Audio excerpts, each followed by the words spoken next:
Pleasure of talking with Eva Eastman now, graduate of Crossroads, and we're going to try to cover a lot, see what we can do in 30 or 45 minutes. But I'd love to start with, okay, you're in St. Louis now. You weren't for a while. You were in San Francisco.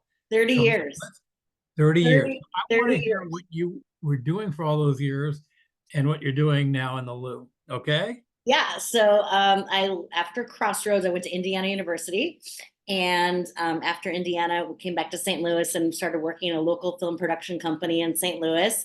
A movie came to St. Louis that was being shot here, starring Bill Murray. I somehow managed to get on the crew in the art department, and they liked what I did. And they said, "Hey, do you want to come out and work for the rest of the shoot?" Which led me out to Los Angeles. I had no intention of running away with the circus. I thought I was coming back home, and I was there for 30 years. Wait, So, Los Angeles or San so I Francisco? started in Los Angeles. Yeah. Then I was working on the film The Big Lebowski, which everybody loves and adores. Okay, I right. met my husband. You actually attended my wedding in Right. Forest Park. Yep. Remember that, indeed. And yep. And then we moved to Lake Tahoe. He was a chef. I don't know if you recall that. Yeah.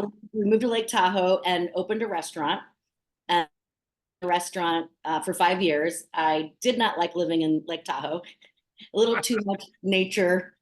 I found out Wait, pretty wait, quickly. before you go any further, I have to tell you that I just earlier today interviewed Ray and Marjay Butler. Yeah, You remember them? of course. And of course they escaped everything so they can be more in touch with nature. Uh, Oh, but yeah.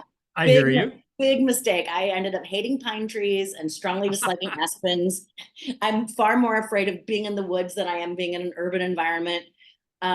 So we left Tahoe. And then life took some different turns. Unfortunately, my husband passed away. And Oh, I decided to move to San Francisco. It was a kind of a great place to be single. I was in, it was 2007. And so went to San Francisco, and I got involved in the furniture business. And I started working for very high end furniture retail companies, and then parlaying that working in corporate interior design. And in San Francisco, in the Bay Area, was the hotbed of every single, Google, Apple, right. Twitter, you name it. I worked on all of their headquarters during their corporate interiors, and Cool. traveled. I was able with this career of the world. I've been to China twice. I've been to Italy multiple times, Argentina, all the way down to Patagonia, Buenos Aires, all over Europe, and it was fantastic. And then, sorry, I have a little foster kitten. Oh, how cute. This is Yeah. Gumbo. This is Gumbo. She's leaving me in one day. Oh, is that right? Yeah, I've been fostering kittens, and she's my little last Oh, baby. you are so sweet. She's so sweet. Yeah. So right the pandemic, the company that I was working for moved me from San Francisco back to Los Angeles, and I was living in Venice, which was amazing, 1 block from the beach, Okay. enviable. I mean, amazing. However, the pandemic hit, and half of the staff was let go. I was not, but then I was saddled with everybody else's projects. And for about 2 years during the pandemic, complete lockdown, chained to my desk in my studio apartment, 1 inch between the end of my bed and my desk, not being able to go anywhere. Prior to that, I would come home to St. Louis at least 3 times a year. Michael and Gail would come out to California a couple times a year. We'd have a family Right. vacation once a year. And for 2 years, there was nothing, no holidays, no travel, no, I mean, it was horrible. And I just kind of had that moment of, you know what? I just want to go back home. I love St. Louis. I've always loved St. Louis. I've always enjoyed, coming home and visiting. St. Louis has gotten so much more sophisticated. There's so much more to do. I'm so proud. And I want to be around my parents. They are aging, and, having all kinds of, every other day is like, which hospital are you going to? What surgery? What pill do you need to take? And, so it was the right time. I mean, I laugh a little bit, but then, a part of why I'm doing this is because I'm 77 and there were two things that really happened. Um, One is I heard about a book that had been put together by a couple of St. Louis U professors, and it's about progressive movement during the 60s and 70s in St. Louis. And a lot of Okay. people would say, what? There was a progressive movement? But there was. But what was missing from the anthology was anything about schools. And so nothing there about Crossroads, much less New City, the college school, Mhm. whatever. So I contacted one of the professors and learned more about it. And he put a lot of focus in the Mill Creek area, which is where the soccer stadium is now, and Okay. which is where Crossroads was in the beginning. That And was so, was that the house on Lindell? Was that the no, original? before Lindell, there Oh, was a community center okay. in Clevetown, Mm, which has since vanished, mhm. and more about that at another point. But in any event, I thought, well, yeah, Crossroads has been around for 50 years. We need to talk about it. And then as I got to know Mark Norwood and Sarah Pearson Wolf at Crossroads, now the two heads, Mhm. got to really like them and say, hey, this all goes together. So, Carol passed away, Carmel Right. passed away, Karen passed away. So, if we don't do it, now it ain't going to happen. And Exactly. go back to an era where there were virtually no, Michael would know so well, there no digital photography. Mhm. Back there wasn't internet, there Mhm. wasn't, cell phones, there was an email. So, Thank God. it's very difficult, right? But it's very difficult to collect things from then. So we're trying to do it. Um, and that's great. So you're back in St. Louis, and what is the work you're doing here now? So I got here about a year ago. I kind of bounced around a little bit. It's the job market here is a little bit more challenging than it was in California. Um, Often I hear I'm overqualified. Hmm. Oh, you're going to be bored here. Oh, this isn't the sexy experiences that you've had. And yes, Hmm. my career has been very enviable. There is no doubt about it. Right. But I wasn't coming back for that. I knew what I was getting into. So Right. I just started a new position with Bissinger's, Oh, the wow. chocolate company, and Oh, what a great St. Louis company. I Yeah. know, and I'm doing their corporate gifting sales. Awesome. So reaching out to different corporations, anything from a law firm to whomever that says, I'm the person who's going to be managing all the corporate gifts. So is this, are you working from home for this, or do you go No, to? I go to the factory. It's now owned by a family called the Ables. They own another company called Chocolate, which is also a St. Louis company. So it's mom, dad, three kids. They're there every single day. They have the factory. I mean, literally things are handmade. I mean, it is mind blowing. It is I have to amazing. confess, I don't know where the factory is. It's on the hill. It used to be downtown, but it's on the Okay. hill. Um, and it's just interesting because it's a family company, but I mean, obviously, as a St. Louis, and Bissinger's was magic as a child. I mean, growing up Right. going to the one over in the Central West End on McPherson and Euclid. I mean, that was Right. even when my parents had no money. If we were going to have chocolate, that's where we were going to go. So I feel really good about the product. I feel good about just the position. It's a much slower pace than I'm used to. The pressure is way low. I'm like, I spoke with my boss today, and he's like, "How's it going?" And I said, "Well, I sent 100 emails out. I got this, I got that. I made a spreadsheet." And he's like, kind of looked at me like, "Okay, I'll talk to you later." So I have to ask you, then with the factory here and all, would it be something at some point for some kids at Crossroads with an Sure, you energetic can tour teacher the to, factory. to take Yeah, a field trip? yeah, I can definitely email you the contact information of how to set up tours, but it's really neat, and it's just such a local story. And we ship all over the country, all over, different parts of the world. I mean, it's got such a following and just a rich history. And again, it's kind of fun to be back in St. Louis with a real St. Louis company that's not sports related That's or great. beer. And I mean, I remember my grandmother living in Parkview, which you're Mhm. obviously very familiar with, Mhm. getting Bissingers all the time and having for us. So that was great, Yeah, great. so it's a good. I mean, we'll see where it goes. But I live about 10 minutes away. So again, it's kind of the holistic thing. Again, people are like, how could you leave California? How could you leave San Francisco? Well, San Francisco was changed in a very, very negative way, unfortunately. You've probably seen things on the news about how horrible the homeless situation is, mental health Yes. issues. I mean, it really feels like it's went from first world to third world. San Francisco, one of America's most beautiful cities. I was enchanted. Facing a surge in shoplifting. Skyrocketed. Open drug use. Homelessness in San Francisco. I see it as an absolute failure. Why is it the drug problem being treated like the epidemic that it is? What happened to San Francisco? There are no rules, there are no consequences. You don't choose to be homeless. Can the city be saved? It has been hard. It's been frustrating. It doesn't mean we give up. The Whole Story with Anderson Cooper, Sunday at 8 on CNN. And there's been a lot of us, especially after the pandemic, who just decided to just, it's kind of like, we've got nothing to prove. You know, I don't need to be beat to Jason. I don't need $6 a gallon of gas and stepping over people and needles. You know, before 9 o'clock in the morning, you see things you do not want to see. You know, we have a nonprofit called Civitas, and last summer we had an internship on dealing with challenges, you know, among a number of metropolitan areas. And CNN did an hour-long special on homeless in San Francisco. You may have seen, but anyway, we were able to see that.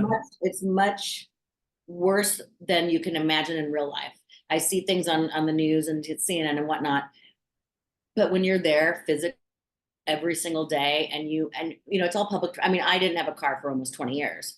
So I'm, you know, public transportation, bus, subway, you know, walking places, and you're seeing things that no human being should have to see in one of the wealthiest cities, in one of the most prominent world-class cities. It is, the despair is unbelievable. And, you know, I'm a capital L liberal, and it still was too much. This is something I'd love to talk about more at another point, and hopefully involve some Crossroads kids too, because it's such an important issue, and so often, you know, we tend to look down on our own community and not recognize, you know, some of the collateral damage that'll happen in a place like San Francisco with so much wealth and technology. And I think it's interesting coming back home. You know, people are like, oh, how could you move back home? And St. Louis is this and that. I think St. Louisans have an inferiority complex, and they think that there's a greater place somewhere else. And I'm like, guys, I left San Francisco, one of the best cities I think in the world, because it's so miserable and horrible. And trust me, St. Louis is really good. You've got great housing stock, affordable place to live. There are a lot of different job opportunities. You know, we're going to have an international airport. You know, they're revamping the Lambert Airport. Right. There are people that are committed to, you know, doing what they're doing at that grand area, Midtown. Right, Cortex, yeah. Yeah, and they're developing, you know, downtown North. And I mean, there's a lot happening.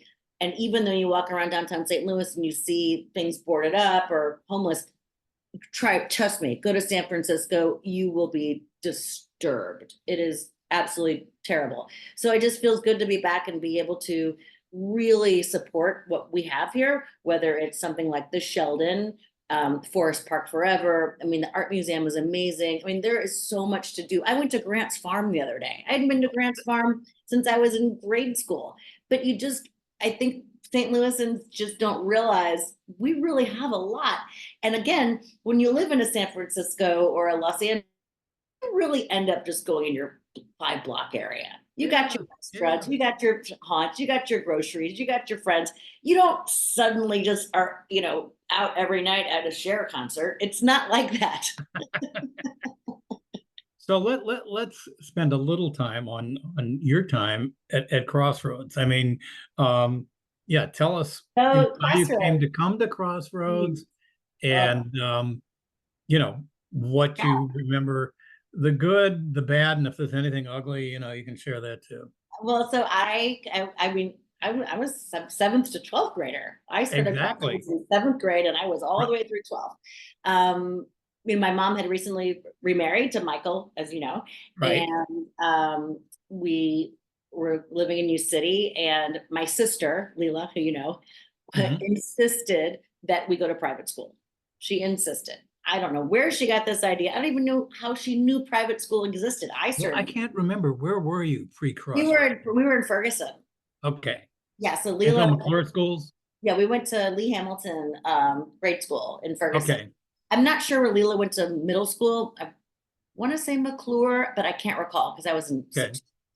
And so then my mom marries Michael. We go to U City, and Leela's insisting we go to private school. And she somehow obviously has a conversation with Michael, and Michael's like, "Oh, my friend has a private school. His name's Arthur and Carol, and let's Right. take the girls there." So we're like, Yep. okay.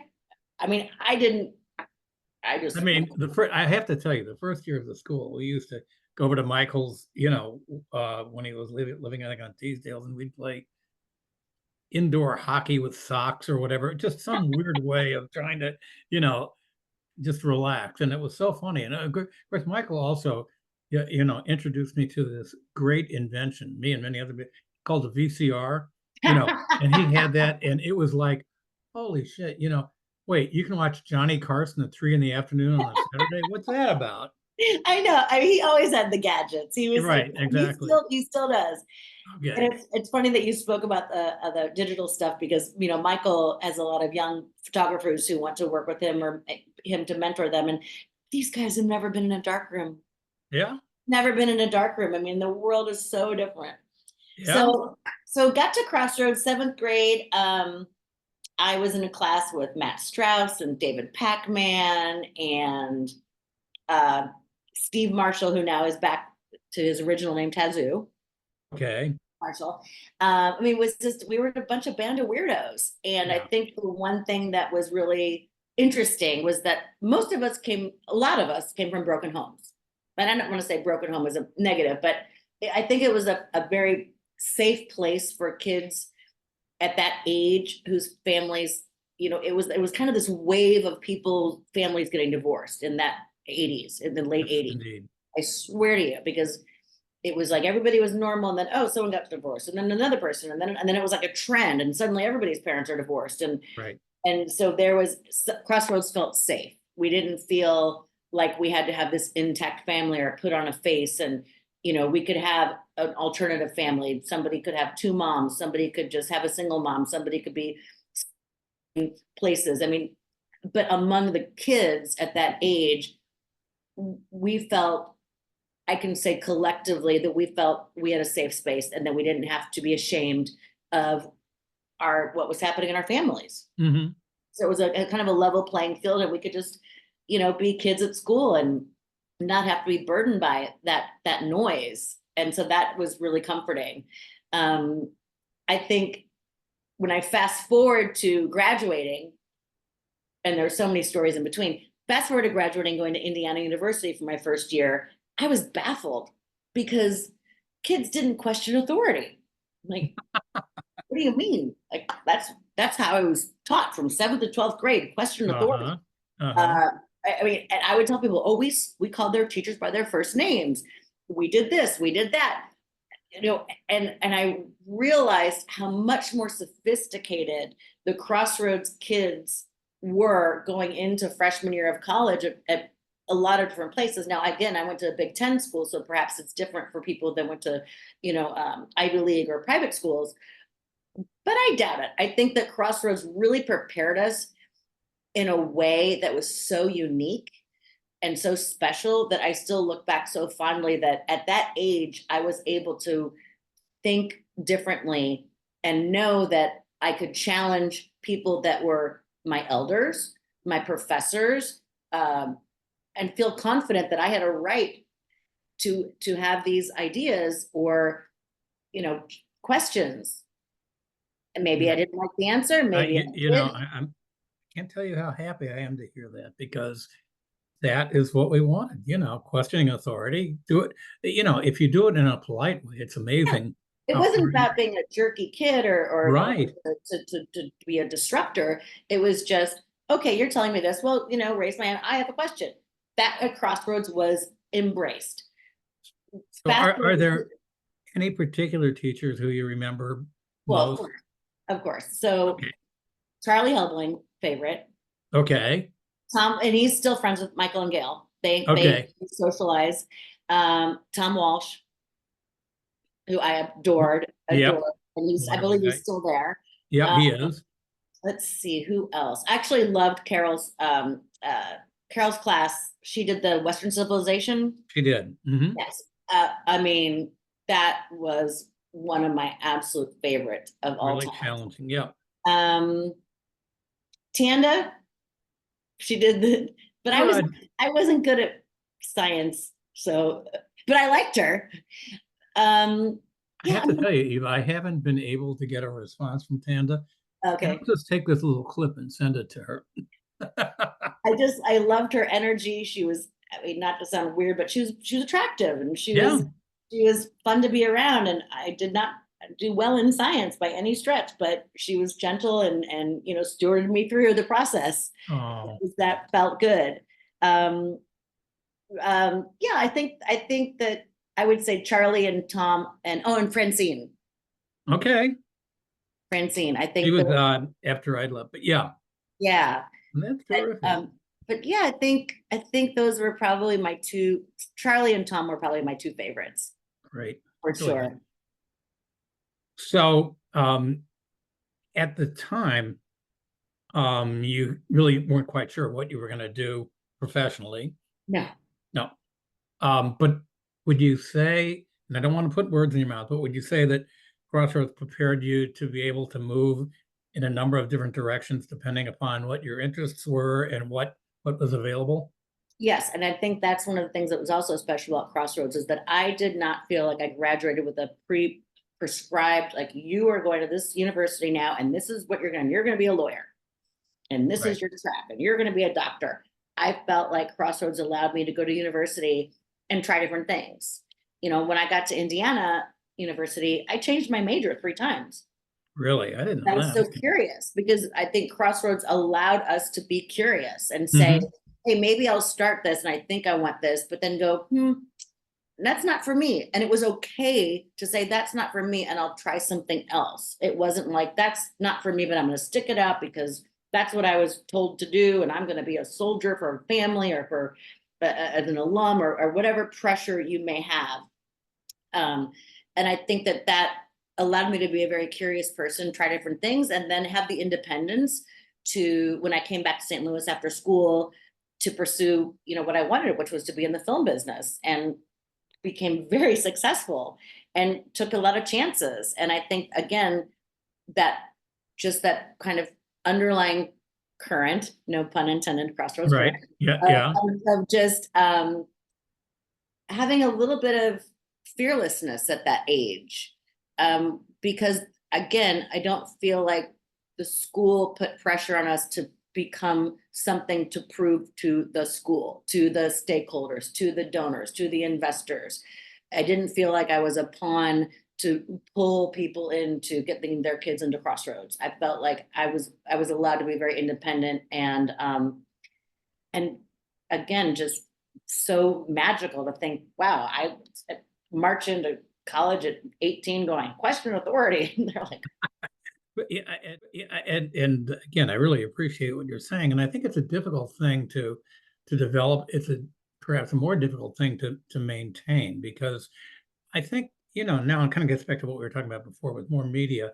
There's more emphasis on image and a little bit less on substance. And part of that image is, everybody's got to come here, and where people go to college is the direct indication of how good the school is. And it's, that's some distance from who people really are, especially, like in middle school when you're just trying to figure so many things out and it's so difficult.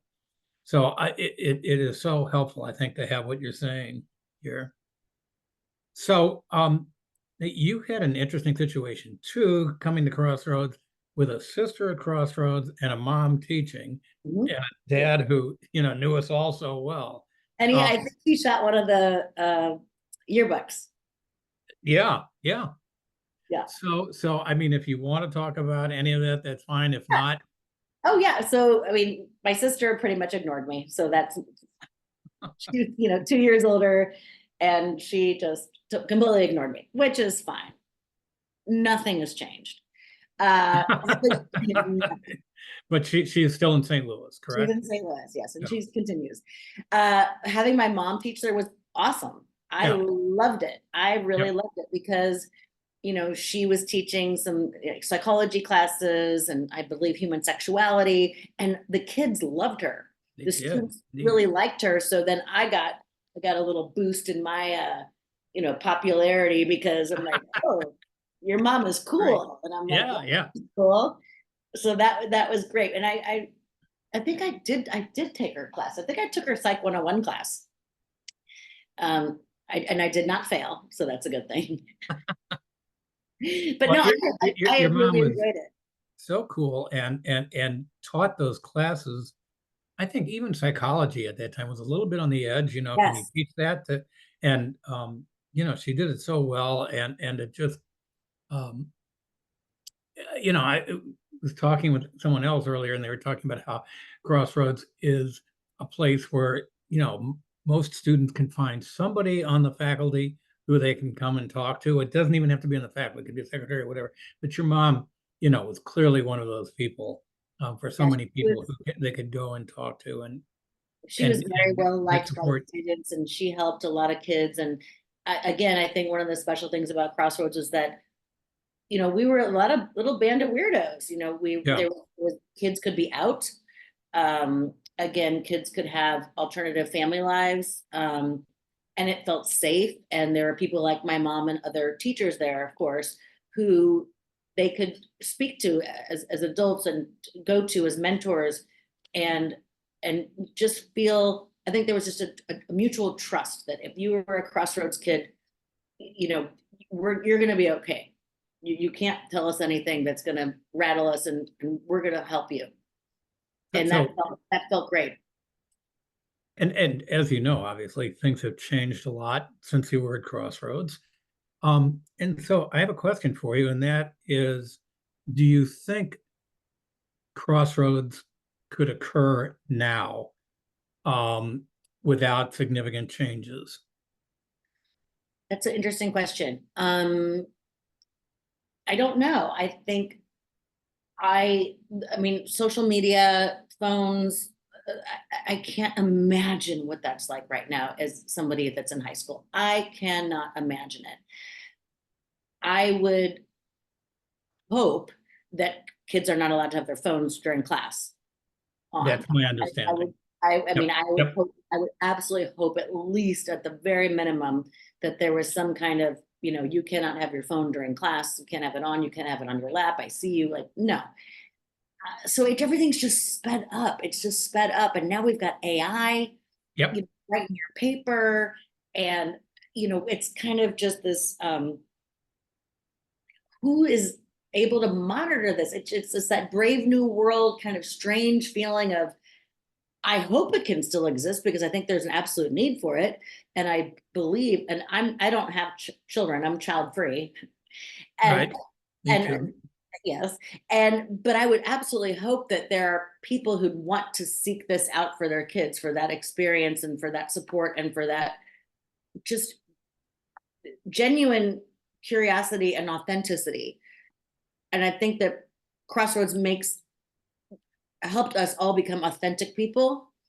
And I think today everything is inauthentic. You're having a filter, you're having a snapshot, you're having it's just all too fast. And So I feel broadening like an perspective, abacus over here. no, well, I mean, societally, how do we deal with that? I mean, it's like we're fortunate that we have grown up in an era when it was much easier to be authentic. Yeah. And, our whole lives are not documented by, bunches of photos and videos and stuff like that. Is there anything that can be done to, I mean, I have this concern that so many people, it's going to be image first and substance second. And I don't know how we get out of that, but I think I mean, I kind of think there's always been an element of that. Just if you look at movie making and film industry, and everybody admires stars, whether it's Cary Grant or Katharine Hepburn. I mean, you can go back to anybody who wants to emulate things. And then there's the reality. Right. So I think what's important is that you say, okay, there is this today it's not even a fantasy, because back then all you could do is, maybe look at a magazine or Right. maybe, black and white TV show. Now there's so much media and there's so many portals and it's tweeting and and I hate all of it. I hate all of it. I think what's going to happen is going to come full circle, and people are going to have to want to be one-on-one again. I think they're going to want handwritten notes. I think there's going to be kind of a backlash against this. And I think that's where Crossroads would be able to fill the gap, because there are going to be a lot of people who don't want that, to how to raise their children, how to educate their children, how to be an educator, how to, teach people in this world. I think that there is going to be, in my mind, and I'm hoping maybe that there's going to be something that's going to come full circle and go, okay, we've gone way too far, especially with AI, which I'm terrified of. I think it's disgusting. Well, I'm fine. It's you and I in this meeting, but there was another person that wanted in called Firefly or something. It's an AI thing. I had a Zoom with a web-based company, web authoring company yesterday, not yesterday, last week, and so they had it recorded by AI and interpreted. And somehow that little bug infected my computer. I No. was able to, yeah, it's scary. But I want to go back to something else, okay? And that is, think of Eva when she was 13, okay? And one of us had come in and said, things being otherwise now. And Eva, you can't have that phone in class, okay? How would you have responded? That's question one. And question two is how explained it to you in a way that would have made sense then. I think that if you had told me I couldn't have my phone at 13 in 2024, I'd probably be angry and pissed off. And if I knew that my parents are paying for my education, I would probably say, well, I have to play by the rules and succumb to the rules, or suffer further punishment. And,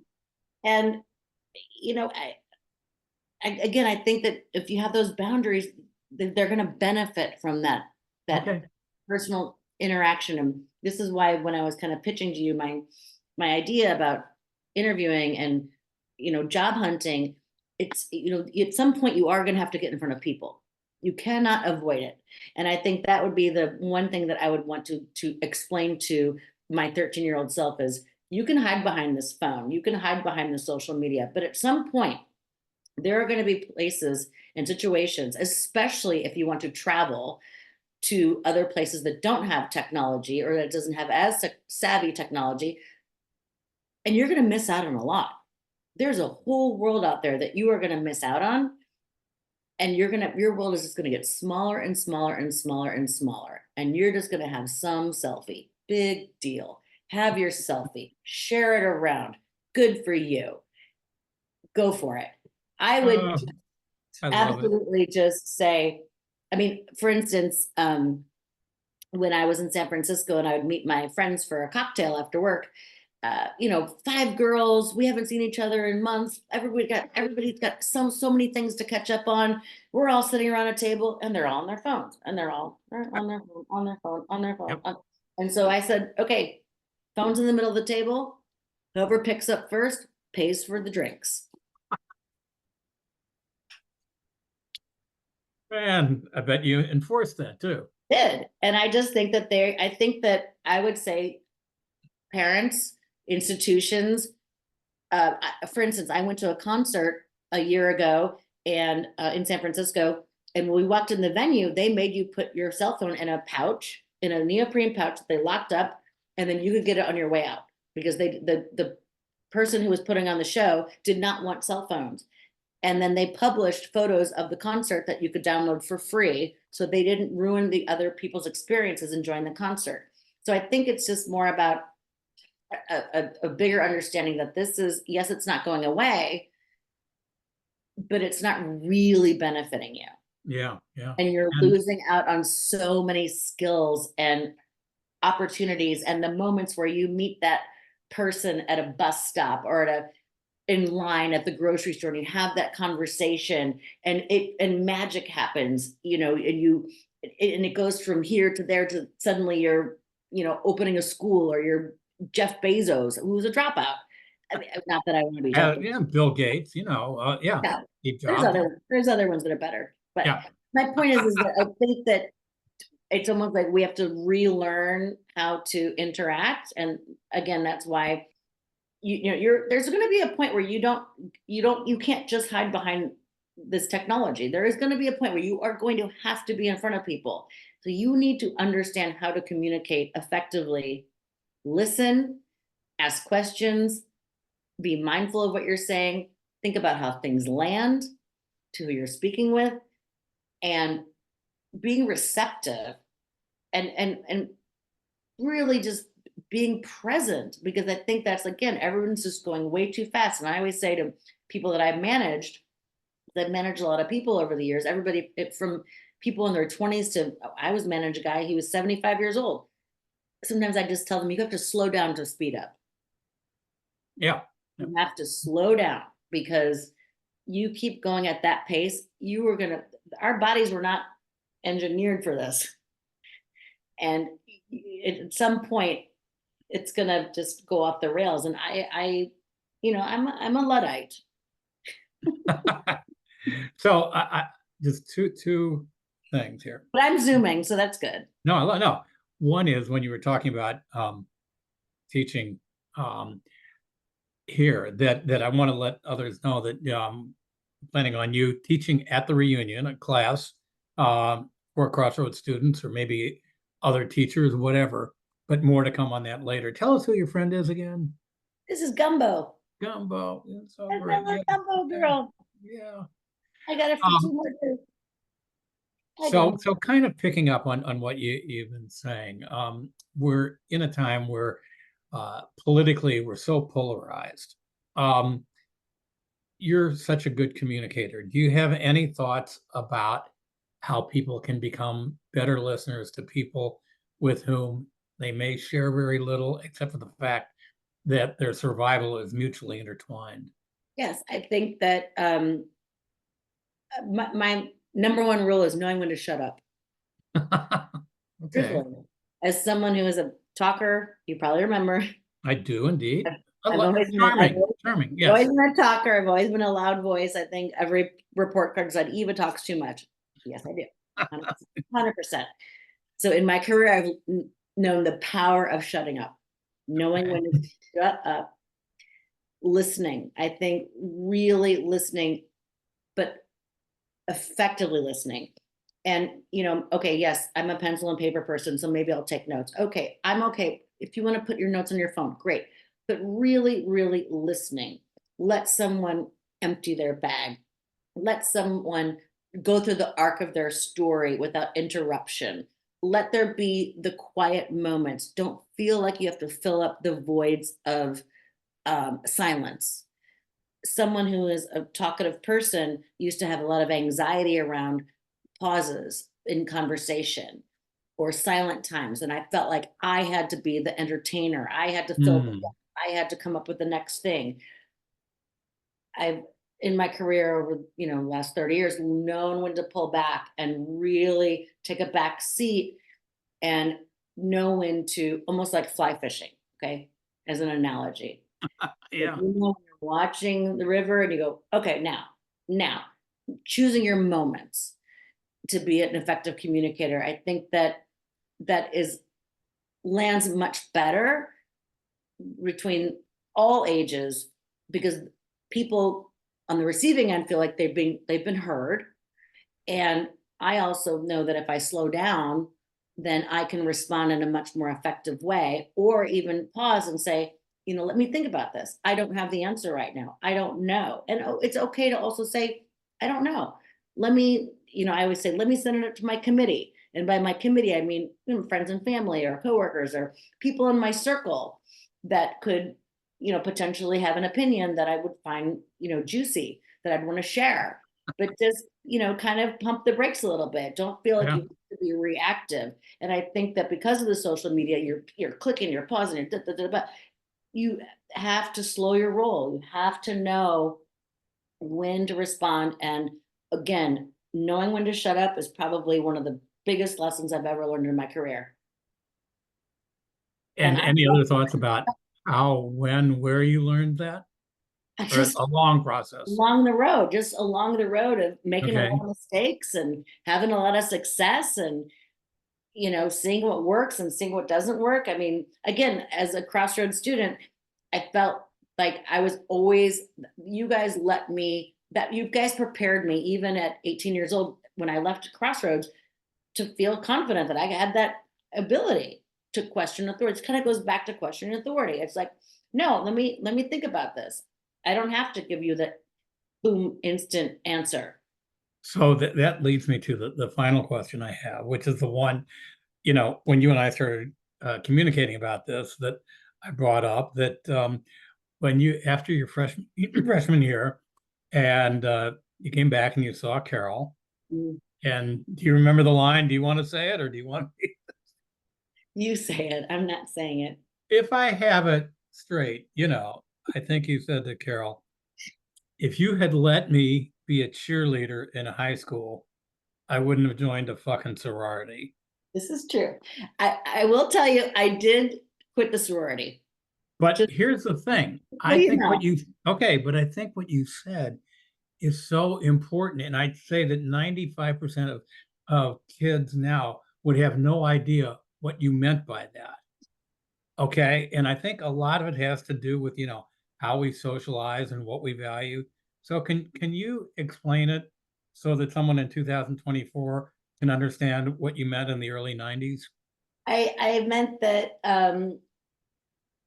you know, we were an alternative high school and that was not something that was valued. And I wanted to be a little bit more traditional. I wanted to be more of what you saw in, you know, on the TV and the rom-coms and the, you know, the quintessential high school experience.